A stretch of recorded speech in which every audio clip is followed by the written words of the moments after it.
Thank you, Professor Fania Salzberg, for your interesting and thoughtful lecture. If there is any urgent remark, question, later. Urgent, I said urgent. Urgent. Okay, so we waited a long time, we can wait a little longer. Okay, it will settle down. So we are going to our next speaker. Our next speaker is Dr. Roni Stauber.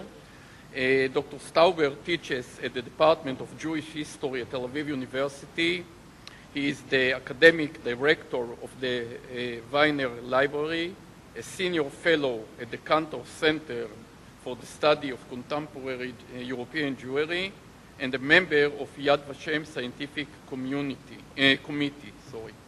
His main field of interest is the impact of historical memory on the political and diplomatic affairs. Dr. Stauber wrote and edited books and articles on the Holocaust and its aftermath, on the impact of the Holocaust on Israeli society, on the relations between Israel and Germany, and modern and contemporary anti-Semitism among them. A lesson for this generation Holocaust and heroism in Israel public discourse in the 1950s, won the 2002 Ish Shalom Prize for excellent academic work in the field of Israel's history.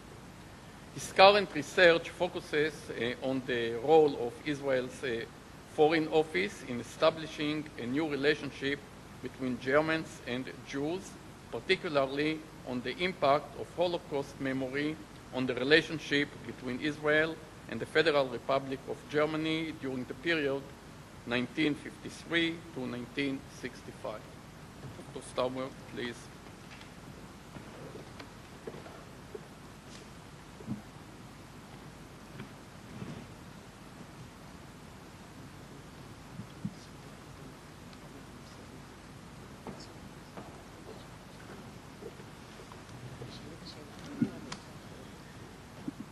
Good afternoon. Thank you very much, Professor Yankielowicz, for this kind introduction.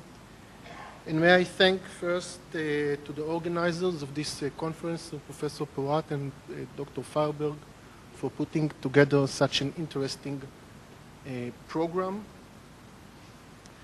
And for inviting me, of course, to talk. And my lecture will take you a little bit back to the beginning, the polemic about the concept of the other Germany, the roots of the idea. And I would like to begin my lecture with quoting few stanzas from Nathan Alterman poet, Last Grace. This poet was published on April 27, 1945, in Davar, in the 7th column, Nathan Alterman's weekly feature, in which he referred both in verse and in prose for almost 25 years to the social and political issues. Alterman wrote the final act of mercy when he read what he perceived as a shocking news that the German inhabitants were ordered by the victorious armies to bury bodies of inmates of concentration camp. I was surprised to find out that most of Alterman's poems, particularly those which were included in the 7th column, have never been translated into English, and I would like to thank to my friend and the colleague, advocate Talia Naamat, for her most careful and sensitive translation. Talia, so let us just begin with the poet.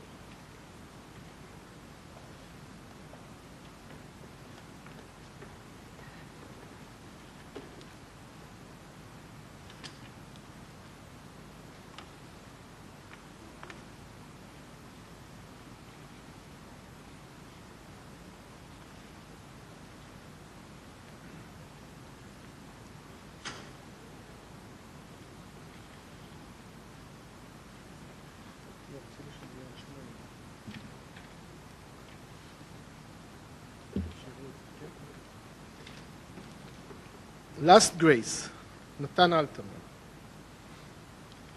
I shall fall at the feet of the Russians. At the feet of the English officer I shall beg. The German obliged hands do not touch me. Those commanded to sweep our bodies away with garbage rake. For I would rather the winds and the ravens carry me away, and a storm scatter me, and to disappear. But only I believe that the good Germans do not come to receive a thank you or forgiveness from me.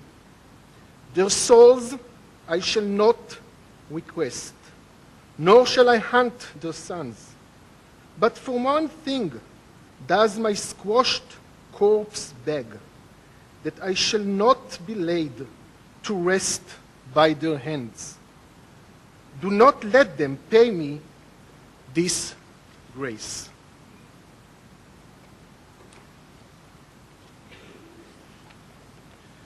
I decided to begin my talk this afternoon by quoting these harsh lines for two reasons. First, because Alterman was an enduring opponent of any sign of reconciliation between Jews and Germans, even to rapprochement, to any expression of cordial relations between Israel and West Germany. The second reason for quoting these lines is because they reflect, in my opinion, a prevailing perception among Jews after the war of the German collective guilt, regardless any distinction between actual perpetrators and bystanders. While most Israelis accepted and even supported Israel's, and particularly its Prime Minister Ben-Gurion's realpolitik towards West Germany, meaning giving preference to pragmatic considerations, it was too difficult, painful, and maybe impossible for many to accept Ben-Gurion's concept of the other Germany. This concept did not only emphasize the distinction between Nazi Germany and the new Western German democratic state that was established on the ruins of the Third Reich, but in fact, I would argue that this concept went much further to reject the whole idea of collective guilt that had been embedded since the end of the war in the Israeli public thought, namely, that the Germans bore special burden of guilt as a nation for the Holocaust. In my talk this afternoon, I would like to discuss both the explicit and the implicit meaning of the notion the other Germany, to ask in what ways it really reflected the situation of the Federal Republic by the end of the 50s and the beginning of the 60s, when it was conceived by Ben-Gurion, and mainly to discuss the moral ramifications of this notion. Not less important, particularly for those who are interested in the field of collective memory and the role of politics in shaping it, to understand how this notion clashed with the common anti-German sentiments and how it was used by the so determined Prime Minister to influence and even to alter and to shape the public perception of the past in a way that collective memory will serve what the government and primarily its Prime Minister believed to be Israel's best national interests. I would like to begin by examining the idea behind the notion the other Germany. First, only briefly, as a background, Ben-Gurion had begun to consolidate the so-called his German policy, especially this far-reaching idea of making the Federal Republic strategic ally and a major arms supplier of Israel in early 1957, when the Federal Republic demonstrated support for Israel during the difficult diplomatic battle surrounding the withdrawal from the Sinai Desert. Between 1957 and 1960, first only in closed meetings, but later publicly, Ben-Gurion gradually revealed his ambition to build a close relationship with the Federal Republic. At the beginning of the 60s, until his resignation in June 1963, the relations with Germany were one of the cornerstones of his diplomatic strategy and a source of internal frictions, particularly surrounding the so-called German scientist crisis in 1962-1963. I will not relate here to the diplomatic and the political aspects of the relations with Germany, on which I have published a number of articles, but only to the historical and the moral arguments and the essential debate that the thesis Other Germany provoked. Ben-Gurion presented two different sets of arguments to support his thesis about the stark contrast between Nazi Germany and the Other Germany, namely the Federal Republic under Adenauer. The first related to the dramatic change of geopolitical reality in post-war Europe and the transformation of Germany into one of the pillars of the democratic world.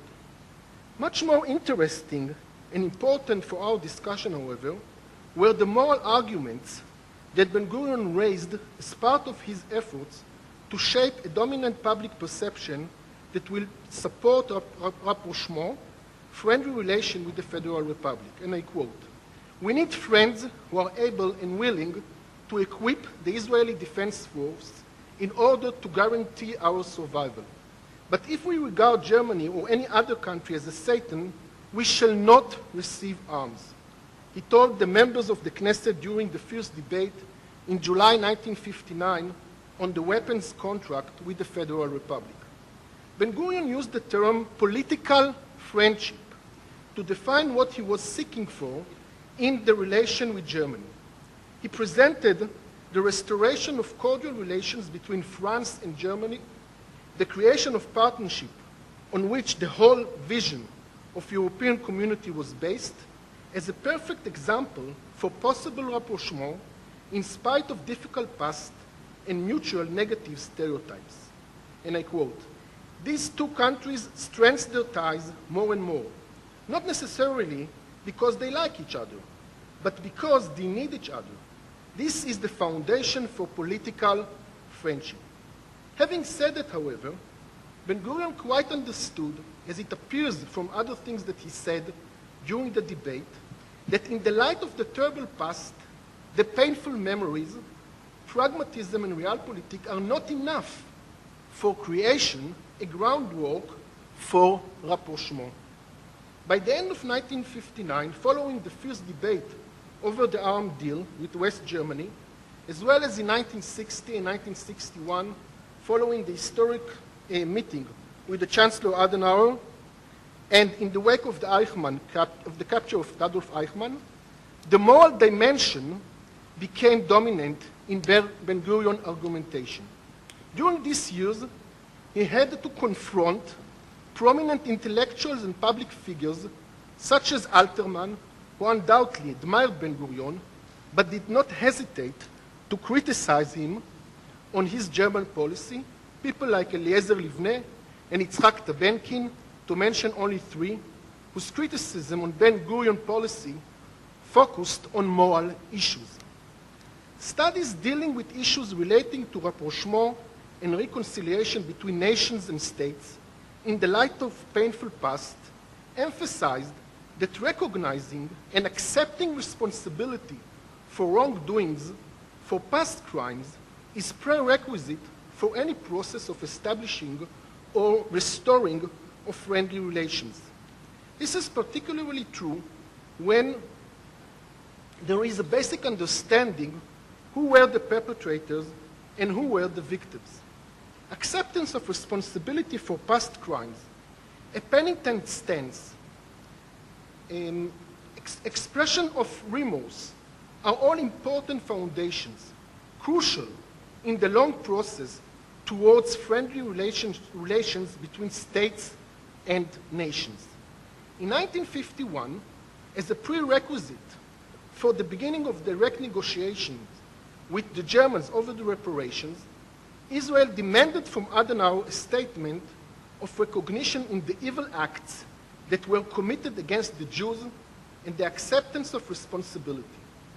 In response to this demand, in his historic speech on the 27th of September 1951 to the Bundestag, Adenauer recognized the unspeakable nature of the crimes that were committed against the Jews and the tremendous suffering of the Jews, both in Germany and in the occupied territories, and the need for moral and material compensation, because the crimes were committed in the name of the German people, im Namen des deutschen Volkes.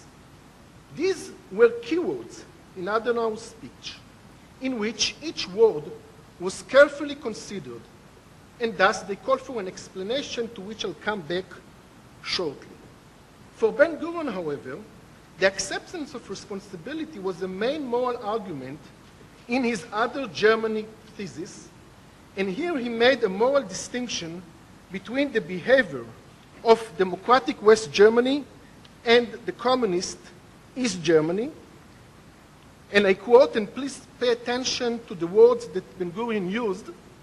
They are very important. I would like to note, he said, that West Germany alone, as opposed to East Germany, acknowledged the guilt and responsibility of the German people for Hitler atrocities and for the Holocaust, and decided to pay reparations to the victims of Nazism.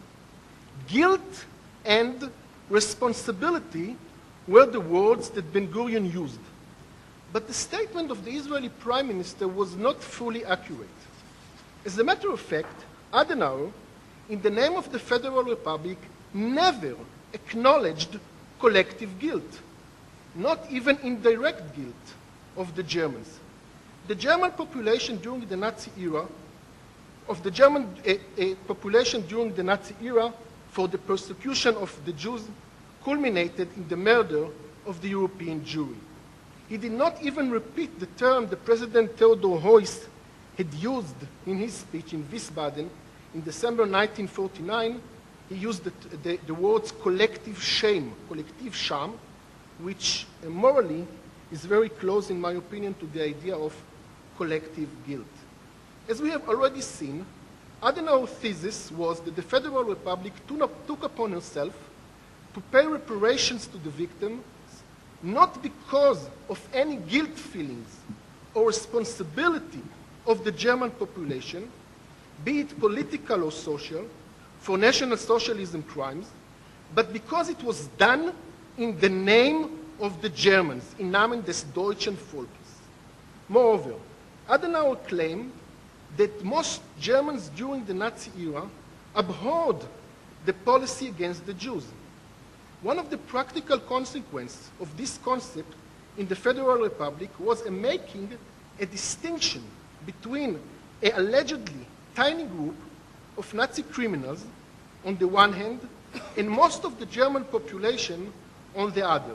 Among them, members of the Nazi Party who shouldn't be blamed, according to this concept, for merely making a political error, das Recht auf den politischen Irrtum, the right of the people to make political mistake, namely supporting Hitler.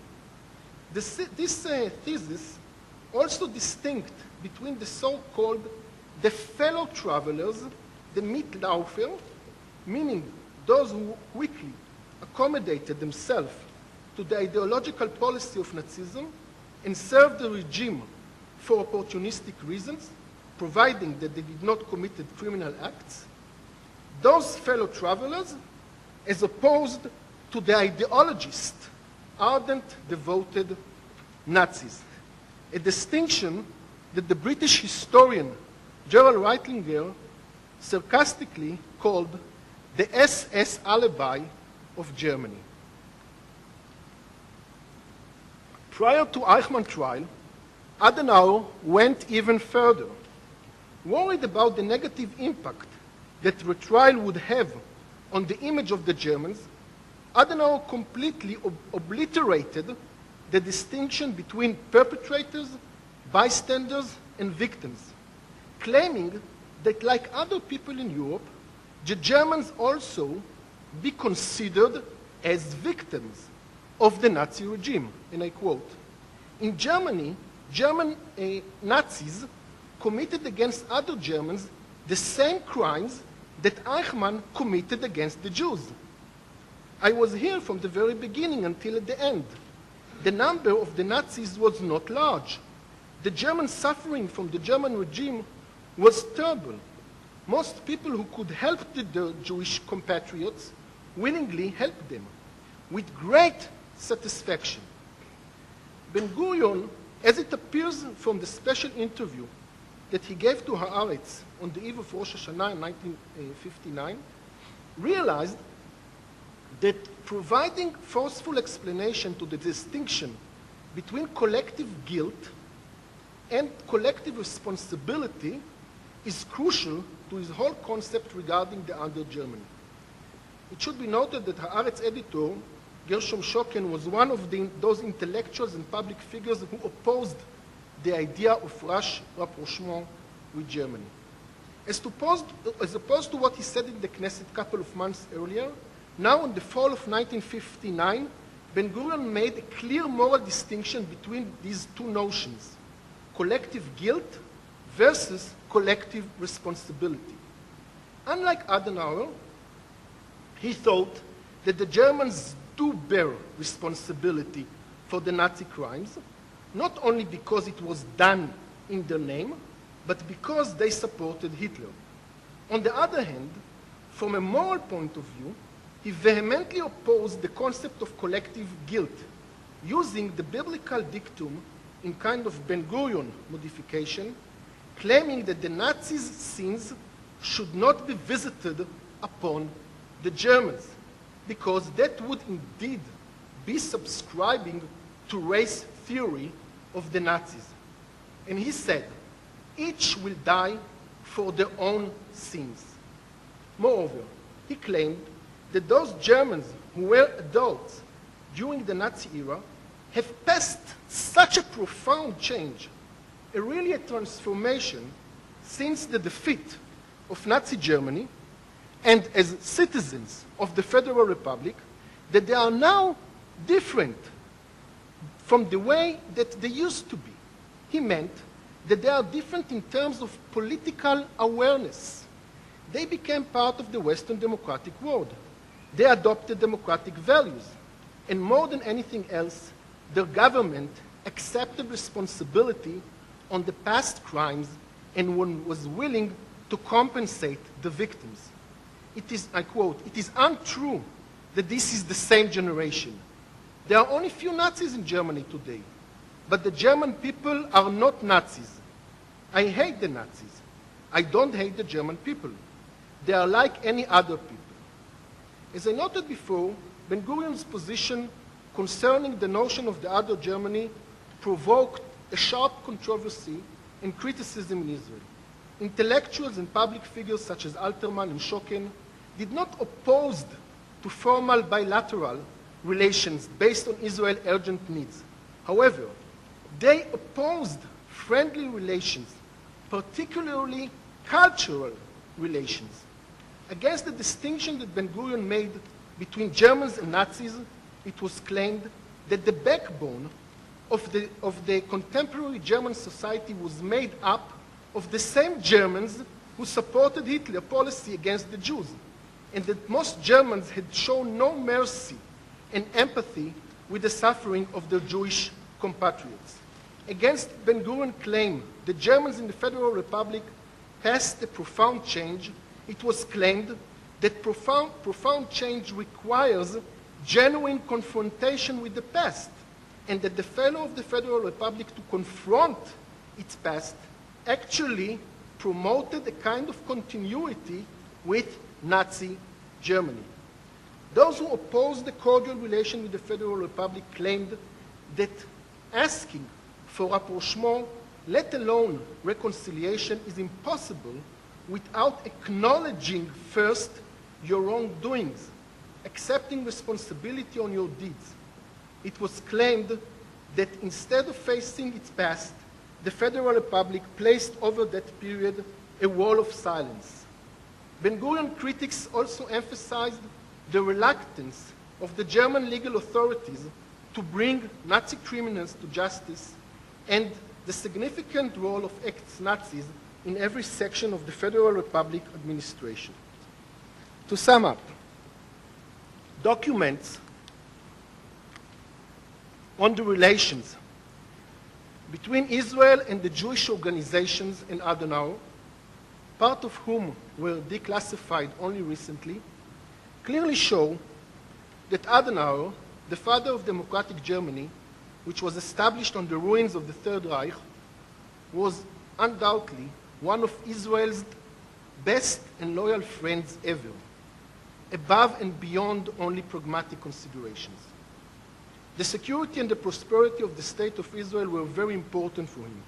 At the same time, however, the German Chancellor represented a wide public rejection to confront genuinely the past, including indifferent attitude toward the prosecution and the punishment of Nazi criminals. Aiming to build a new democratic Germany, trying to integrate all parts of the society, he despised the efforts to ban ex-Nazis from the public service, what he termed as Nazi Richerei, like people who are sniffing like dogs to find. He said, enough with this Nazi Richerei, for looking like dogs for Nazis in Germany.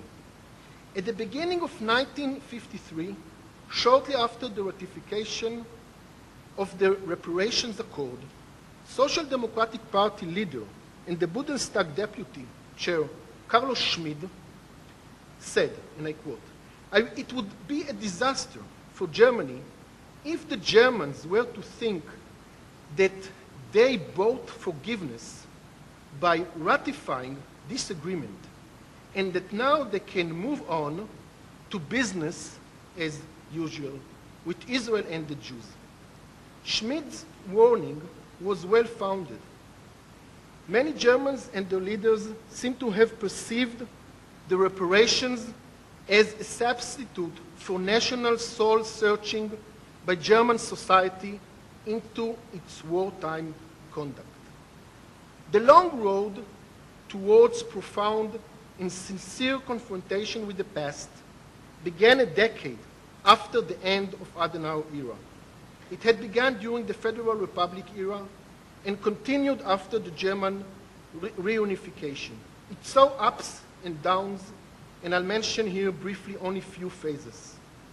From the period of the German students' movement in 1968, through Willy Brandt's dramatic visit to Warsaw at the end of 1970, during which he fell to his knees before the memorial commemorating the victims of the 1943 Warsaw Ghetto Uprising.